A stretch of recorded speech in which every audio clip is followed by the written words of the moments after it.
Hi everybody, welcome into Duquesne TV. This is Double Take. I got Tyler to my left, Edgar to my right, and I am Pat, your moderator.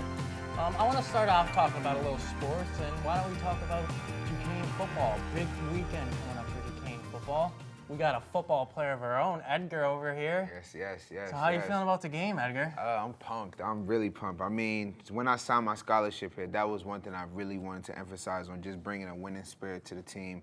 And honestly, this will be the first time in Duquesne history, if we do win, to make it to the playoffs. And that's something I definitely want to be a part of, and I look forward to. First time in history. First time in school history that we'll be able to have the opportunity to go to the national playoff. Yes. That's crazy. It is. Thoughts, Tyler? Anything? I mean, just like he said, ever since he signed his scholarship, he was excited to be here. I mean, ever since I signed my student loans, I was waiting for the day Duquesne will get a college football playoff team in there. I didn't think this would be the first Pittsburgh team that I would see to make it to the college football playoffs. But, you know, I signed my student loans. I had the dream of walking onto the team like we talked about last week. And I can live vicariously through him now, so I'm excited. Hey, I'll carry it on for us. There we go. I'm excited for you, Edgar. I appreciate that. My first year at Duquesne, but I'm really pumped for it. We just met a couple of weeks ago, but now I feel like I got a vested interest in the team.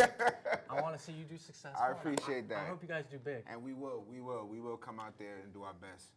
Okay, let's transition a little. What about over the weekend? I'm sure everybody's heard about it. Ronda Rousey lost her first fight in mixed martial arts. I'm gonna start with Tyler. Any thoughts? What do you think? I didn't watch the fight. I didn't have $60 to pay for the fight.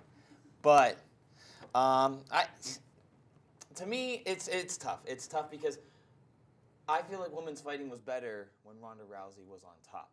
Now, we're kind of in this situation where we're stuck with who's the best female fighter.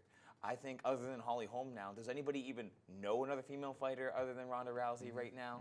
You know what I'm saying? I think by her losing, it just threw female fighting down a whole nother notch because people were attracted to it because there was an alpha female, I guess. There was someone who they knew was going to win. Did it hurt that she was attractive? No. But I don't know. I don't think it's good for the sport. I don't think it is. But, I mean, it's not her fault that she lost. Holly Holm was just a better fighter that day. Let me jump in here and give my 2 cents here as the moderator. I'm thinking the opposite of you.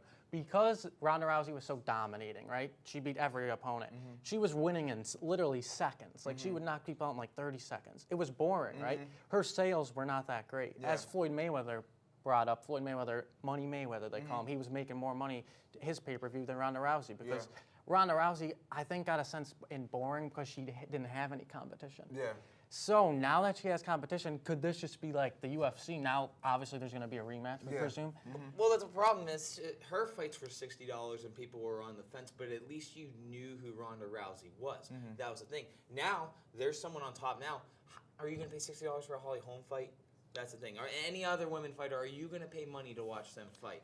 At least, if she wasn't making a lot, but at least she was making something, and that was farther than the sport had ever gotten before. That's a fact. So I don't know who else is a big enough name who can draw even the crowds that Rousey drew, because at the end of the day, she wasn't selling as much as Floyd Mayweather, but Floyd Mayweather paid $200 million to fight in one fight. No one else is ever going to do that. First thing, before we even carry on, I want to stop that discussion as Floyd's fights were boring.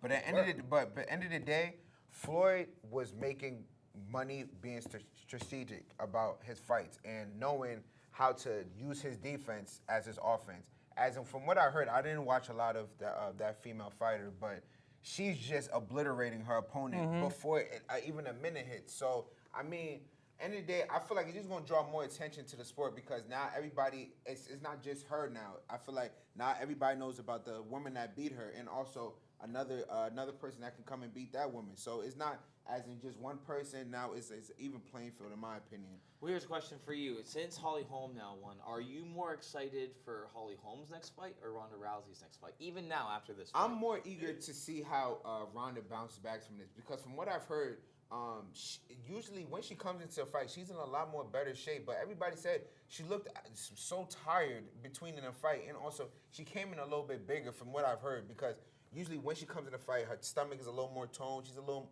more lean and stuff. But they said this fight, Like she came in a little bit too cocky, from what I've heard, and I think that bit her in the butt. So. Well, latest I'm hearing is Ronda's going to take a little time off. She's going to do movies. She does acting. Oh, So really? we're probably not in her next fight. Presumably, though, will be against Holly Holm in a rematch. I can't imagine her facing anybody else. Yeah. To me, it was exciting seeing Ronda lose. I mean, when someone gets so dominant, then Yeah. they have that cocky arrogance about Exactly. them. Nothing against them, but it's just like, it's like why people root against LeBron for no reason. Exactly, They just yeah. want to see LeBron lose. But that's what people need, though. People need a villain. People had LeBron James to root against. He was a villain. Floyd Mayweather's cocky. He's a villain. I think that sports needs someone to root against because that's what draws interest. Tom Brady could be that in football. It's just every sport has a villain. Okay, speaking about football, speaking about Tom Brady, I want to talk a little bit about Peyton Manning. Ugh. My guy, The Peyton noodle arm. Manning.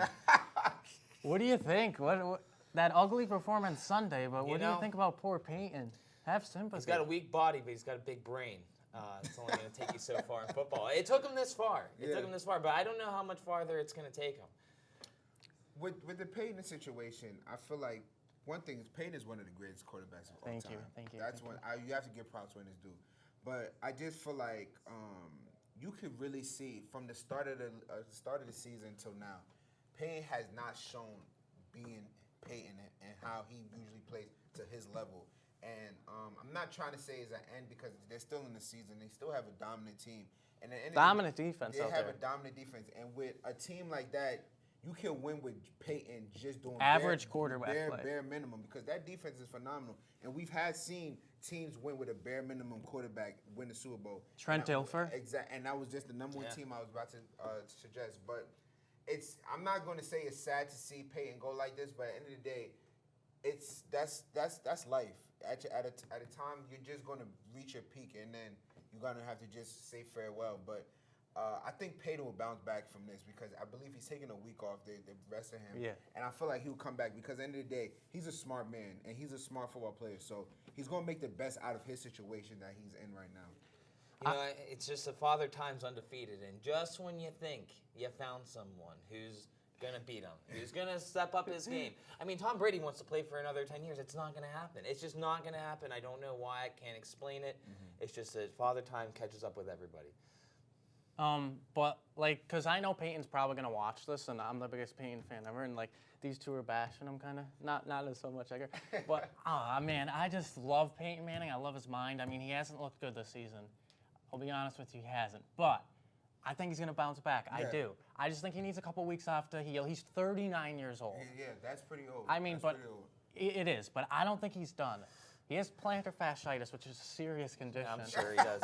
I also have the common cold right now too, but I'm doing my show. I'm doing my job. But as a Bronco fan, I just hope he does bounce back. I'd hate to see him go out that way. Listen, he's not going to go out throwing 55 touchdowns like he did 2 years ago. Yeah. But I just hope he goes out in a better way. I mean, they are 7-2. They're going to make the playoffs. Hopefully, they make some noise, and who knows? But I hope he goes out looking better than what he looked Sunday. Hey, I know he has a heart of a champion. He does.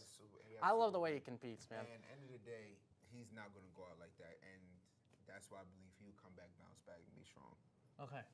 That was a great discussion of a couple sports, hot topics we wanted to hit on. And that's all we got for today, guys. I'm signing off.